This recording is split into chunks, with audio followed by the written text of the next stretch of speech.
Hello viewers, నేను మీకు ఈ వీడియోలో మనకి ఇండియన్ రైల్వేస్ నుంచి ఒక ముఖ్యమైన అప్డేట్ అయితే ఒకటి చెప్పబోతున్నాను. అదేంటంటే మనకి ఇండియన్ రైల్వేస్ అనగానే మనకి దాదాపు ప్రతిరోజు కొన్ని లక్షల మంది ట్రావెల్ చేస్తూ ఉంటారన్నమాట మన ఈ రైల్వేస్ ఉపయోగించుకొని. సో అందులో ప్రయాణించే సాధారణ మధ్యతరగతి వాళ్ళకి ఉపయోగించే ఒక కాన్సెప్ట్ అయితే మనకి ఐఆర్సిటీసీ తీసుకొచ్చింది.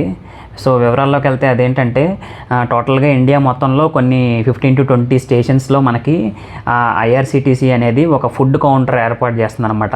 ఇందులో మెయిన్ ఏంటంటే 20 రూపాయలకే ఎకనామీ మీల్ అనే పేరుతో 20 రూపాయలకే భోజనం అందించే ఒక కాన్సెప్ట్ని అయితే తీసుకొచ్చిందనమాట.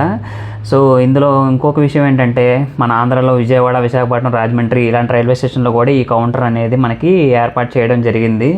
సో దీనివల్ల మధ్యతరగతి వాళ్ళకి ఎంతో ఉపయోగకరంగా ఉంటుంది. సో అంతేకాకుండా ఈ కౌంటర్ని జనరల్ అనేది బోగి అనేది ఎక్కడ కంపార్ట్మెంట్ అక్కడ ఆగుతుందో అక్కడే ఈ కౌంటర్ని ఏర్పాటు చేయడం అనేది జరిగింది.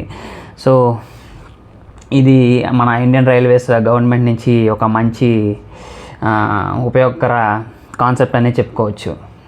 That's all. Thank you.